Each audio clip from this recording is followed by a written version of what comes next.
আসসালামু আলাইকুম। দূরে এবং কাছে যে যেখান থেকে ভিডিওটি দেখছেন সবাইকে ওয়েলকাম জানাচ্ছি পাপড়িস লাইফস্টাইলে। আমি পাপড়ি চলে আসলাম আবার একটি ব্লগ নিয়ে। তো এটা 2 দিন আগের ভিডিও ছিল।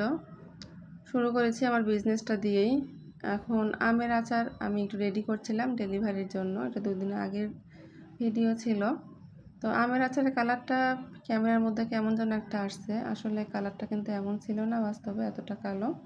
আমার আচারগুলো একটু কালচে বা একটু লালচে টাইপের হয়, কারণ আমি চুলায় অনেক বেশিক্ষণ কষিয়ে নেই তেলে, এই কারণে কিন্তু আমার আচারগুলো একটু গাঢ় কালার হয়, কিন্তু এটা বেশি গাঢ় আসছে ক্যামেরায়। তো যাই হোক, এটা ছিল টক ঝাল মিষ্টি আমের আচার, আর ওই পাশে ওইটা ছিল খোসাসহ টক ঝাল মিষ্টি আমের আচার। তো দুটোই রেডি করে নিচ্ছিলাম। আর আমি আচারে সবসময় কিন্তু তেল দেই উপরে এবং নিচে, মানে শুরুতেই দেই আবার উপরেও দেই, কাঁচা তেলই দেই। এই ফ্লেভারটা আমার ভালো লাগে।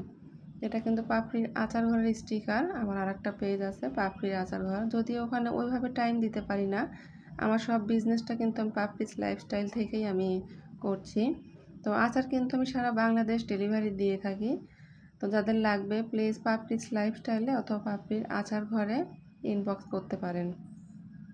এবং পাপড়িস লাইফস্টাইলে পেজে আমার ওখানে ফোন নাম্বার দেওয়া আছে, ওটা হোয়াটসঅ্যাপ নাম্বার, ওখানেও যোগাযোগ করতে পারেন।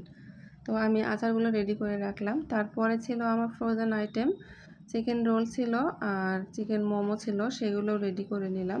তো এখানে 2 রকম কালার দিয়েছি, কারণ ব্রেড ক্রামে যেটা কালারফুল সেটা ভাজার পরে কেমন কালার হয় এবং কালার ছাড়া ভাজার পরে কেমন হয় সেটা পার্থক্য বোঝানোর জন্য আপুকে আমি 2 রকমই দিয়েছিলাম। তো এই তো রেডি হয়ে গিয়েছে আমার ডেলিভারিটা। তো ওইটা রেডি করার পর আমি আবার চলে গেলাম ফ্রিজের কাছে, কারণ পরের দিন আবার যে ডেলিভারিগুলো আছে সেগুলোর জন্য আবার চিকেনটা বের করে রাখলাম। তো এই পর্যায়ে এসে সবার কাছে একটা লাইক চেয়ে নিচ্ছি। যদি ভিডিওটার কোনো একটা অংশ ভালো লাগে প্লিজ একটা লাইক করে দিবেন। আপনার একটি মূল্যবান লাইক আমার ভিডিওটা অনেকের কাছে পৌঁছে দিতে সাহায্য করবে।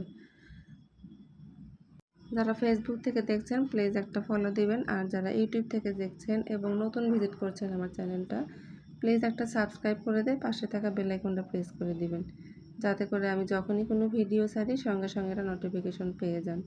এই কাজগুলো যারা অলরেডি করে দিয়েছেন তাদেরকে অসংখ্য অসংখ্য ধন্যবাদ। তো আমি চিকেনটা বের করে রাখার পরে এই যে রান্নাঘরে চলে আসছিলাম নাস্তা বানানোর জন্য। তো আগের দিন রাত্রে যখন ওগুলো রেডি করেছিলাম চুলাটা অনেক নোংরা হয়েছিল, তো অত রাত্রে আর ওগুলো আমি ঠিক করিনি, মানে পরিষ্কার করিনি, এনার্জি ছিল না। তো আমি সকালবেলা উঠে যে চুলাগুলো পরিষ্কার করে নিলাম, কারণ ওই নোংরা চুলায় রান্না করা আমার সম্ভব না, আমি করতে পারি না।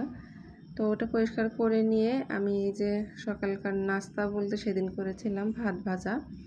তো আমরা কিন্তু বগুড়ার মানুষ, যে বলেছিলাম ভাত বিরান বলি। তো এখানে কালো জিরা দিয়ে ভাত ভাজা করেছিলাম, এটা আমার শ্বশুরবাড়িতে খাওয়া হয় পাবনায়।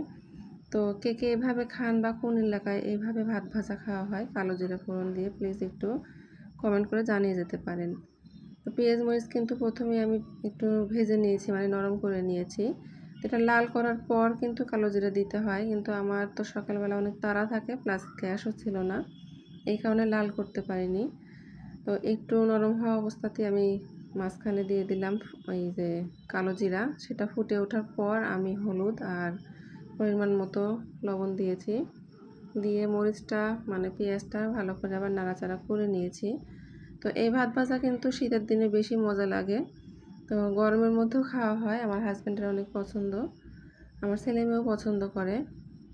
তো এই তো মরিচের মধ্যে কিন্তু ভাতটা দিয়ে দিলাম, সাদা ভাত ফ্রিজে ছিল সেটাই একটু দিয়েছি, আর সাথে ডিম পোচ করে নিয়েছিলাম।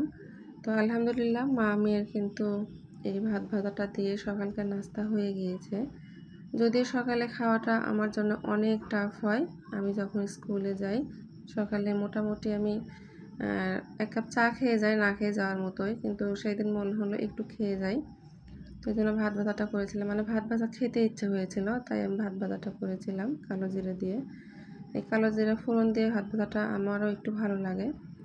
তো এই তো ভাত ভাজার পরে আমি যে আমার জন্য ভাতটা উঠিয়ে নিলাম, আর ওই যে একটা ডিম পোস্ট করে নিয়েছি। ডিম পোস্ট দিয়ে ভাত ভাজি কিন্তু আমার অনেক পছন্দ, সাথে একটু পেঁয়াজ, কাঁচা পেঁয়াজ ভালো লাগে, কিন্তু কাঁচা পেঁয়াজ খেলে মুখ গন্ধ হবে তাই আর খাইনি। চাটা বসে দিয়ে ভাতটা আমি খেয়ে নিয়েছি।